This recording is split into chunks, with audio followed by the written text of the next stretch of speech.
एक बार की बात है।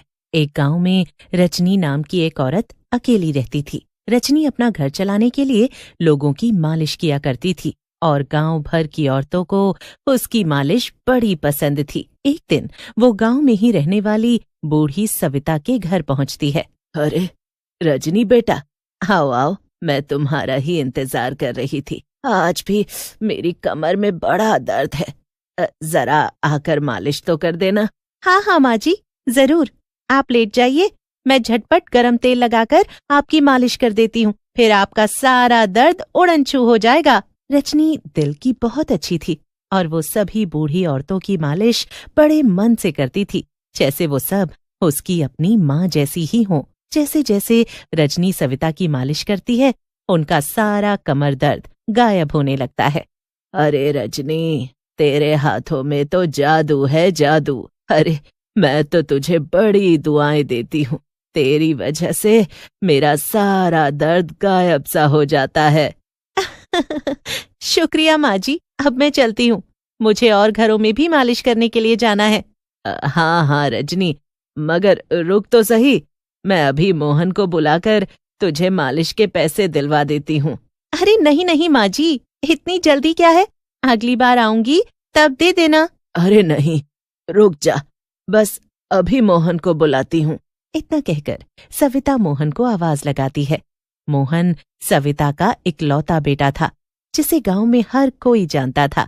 वो एक बड़ा सेठ था, लेकिन सविता स्वभाव की जितनी अच्छी थी, उसका बेटा उतना ही बिगड़ा हुआ और नशेड़ी किस्म का इंसान था। अपनी माँ की आवाज सुनकर वो वहां आता है और कहता है, क्या हुआ माँ, क्यों बुला रही हो?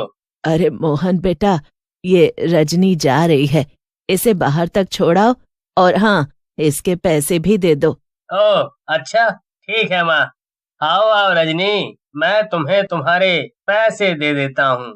हाँ भैया, चलिए।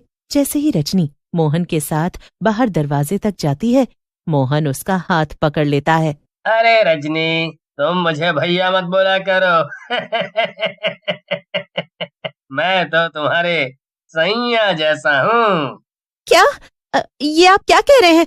मेरा हाथ छोड़िए, छोड़ दीजिए। आइंदा मेरे साथ बदतमीजी करने की कोशिश भी मत करना, समझ आया तुझे?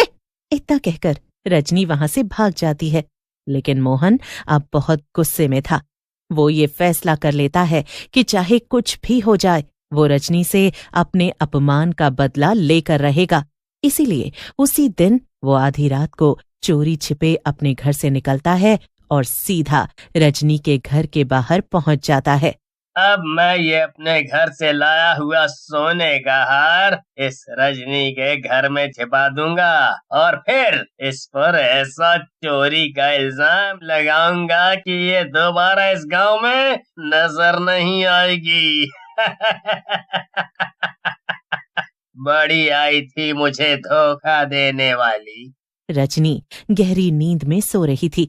मौका पाते ही मोहन रजनी के घर में हार छिपा देता है और चुपचाप अपने घर चला जाता है। अगले दिन सुबह सुबह ही जब मोहन उठता है तो उसे सविता के चिल्लाने की आवाज सुनाई देती है। अरे मोहन, सुनो मोहन, जल्दी आओ यहाँ।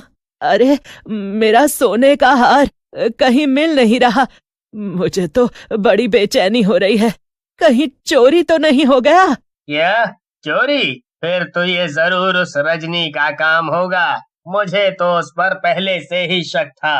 रुको, मैं अभी जाकर उसके घर की तलाशी करवाता हूँ। आप इन सबको नहीं जानती, ये सब गरीब लोग एक जैसे होते हैं, पहले अच्छा बनने का नाटक करते हैं और फिर हमारी मासूमियत का फायदा उठाते हैं। आप यहीं रुको, मैं अभी आता हूँ। मोहन गुस्सा होने का नाटक करते हुए कई गांव वालों को इकट्ठा कर लेता है और रजनी के घर के बाहर पहुंच जाता है। इतने लोगों को वहां देखकर रजनी भी घबरा जाती है। अरे क्या हुआ, आप सब एक साथ यहाँ? कोई बात है क्या? अपने ऊपर चोरी का इल्जाम सुनकर रजनी चौंक जाती है। क्या? ये आप क्या कह रहे हैं? मैंने कोई चोरी नहीं की। मोहन रजनी को धक्का दे देता है और सभी गांव वालों के साथ उसके घर में घुस जाता है। आ, रुक जाओ, तुम सब ऐसे कैसे मेरे घर में घुस रहे हो? मैंने कोई चोरी की ही नहीं, मुझ पर झूठा इल्जाम लगाया गया है। इतनी देर में मोहन गांव वालों के साथ घर की तलाशी लेकर बाहर आ जाता है और उसके हाथ में सोने का हार था। ये सब गरीब ऐसे ही होते हैं, चोर। मेरी भी कुछ दिन पहले पायल गुम गई थी, जरूर इसने चुरा कर बेच दी होगी। ये सब बातें सुनकर रजनी की तो हालत ही खराब हो जाती है। उसे समझ में नहीं आ रहा था कि वो क्या करे और कैसे सबको समझाए।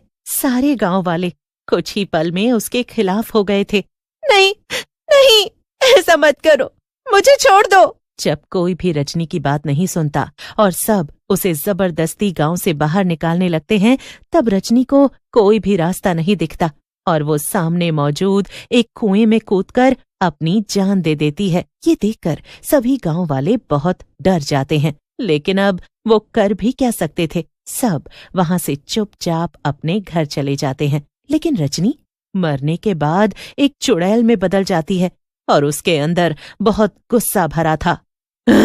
मैंने इन गांव वालों के लिए क्या कुछ नहीं किया, हमेशा ईमानदारी से उन बूढ़ी औरतों की मालिश की। बदले में मुझे क्या मिला? चोरी का इल्जाम, मौत। अब मैं किसी को नहीं छोड़ूंगी। इतना कहकर चुड़ैल सबसे पहले मोहन के घर की तरफ चल देती है। वो देखती है कि मोहन मजे से अपने कमरे में लेटकर फोन पर बातें कर रहा था। अरे हाँ रघु, उस मालिश करने वाली को मैंने ही फंसाया था। ने मुझे धक्का जो दिया था, अरे उस गरीब औरत की इतनी हिम्मत भी कैसे हुई? अच्छा हुआ उसने खुद ही जान दे दी। मोहन की ऐसी बातें सुनकर तो चुड़ैल का खून ही खौल जाता है और वो मोहन के सामने पहुंच जाती है। चुड़ैल को देखकर मोहन की हालत खराब होने लगती है, लेकिन चुड़ैल अपने जादू से मोहन का मुंह बंद कर देती है, जिससे वो चिल्ला नहीं पाता। मैं वही मालिश वाली हूँ जिसकी तेरी वजह से मौत हुई, और अब देखना मैं तुझे कैसा सबक सिखाती हूँ। ऐसा कहकर चुड़ैल मोहन को जमीन और छत पर जोर जोर से पटकने लगती है। थोड़ी ही देर में मोहन की मौत हो जाती है और फिर चुड़ैल वहां पर अपना खास मालिश वाला तेल फैला देती है।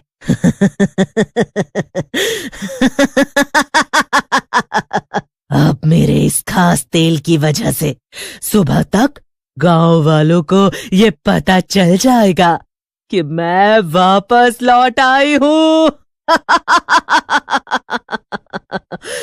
और ठीक ऐसा ही होता है।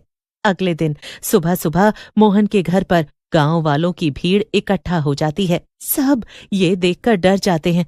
तभी एक गांव वाली औरत कहती है, अरे ये तो वही तेल है जिससे रजनी हम सबकी मालिश किया करती है। इसका मतलब तो ये है कि वो वापस लौट आई है। अब वो हम में से किसी को भी नहीं छोड़ेगी।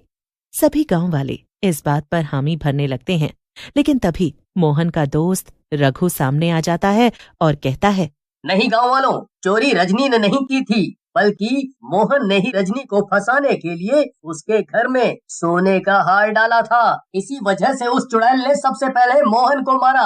अब वो पूरे गांव को खत्म कर देगी। मैं तो अभी गांव छोड़कर जा रहा हूँ। रघु वहां से तुरंत भाग जाता है, लेकिन बाकी गांव वाले मजबूर थे। वो इतनी जल्दी अपना घर छोड़कर तो नहीं जा सकते थे। अगर हमें इस चुड़ैल से पीछा छुड़ाना है तो हमें कुछ करना पड़ेगा। मैंने सुना है कि मोमबत्तियां जलाने से भूत प्रेत अपने पास खींचे चले आते हैं। रजनी भी जल्द यहाँ आ जाएगी। और होता भी ठीक ऐसा ही है। मालिश करने वाली चुड़ैल रजनी सविता के सामने आकर खड़ी हो जाती है। चुड़ैल सविता को मारने के लिए आगे बढ़ती है, लेकिन तभी कुछ गांव वाले एक जादुई जाल फेंककर चुड़ैल को उसमें कैद कर लेते हैं। चुड़ैल उसके अंदर तड़पने लगती है। नहीं नहीं, मुझे तुम सबको खत्म करना है, छोड़ो मुझे। लेकिन कोई गांव वाला चुड़ैल की बात नहीं सुनता और सविता उन बाबा की मदद से ऐसी पूजा करती है जिससे चुड़ैल को मुक्ति मिल जाती है और वो हमेशा हमेशा के लिए गायब हो जाती है।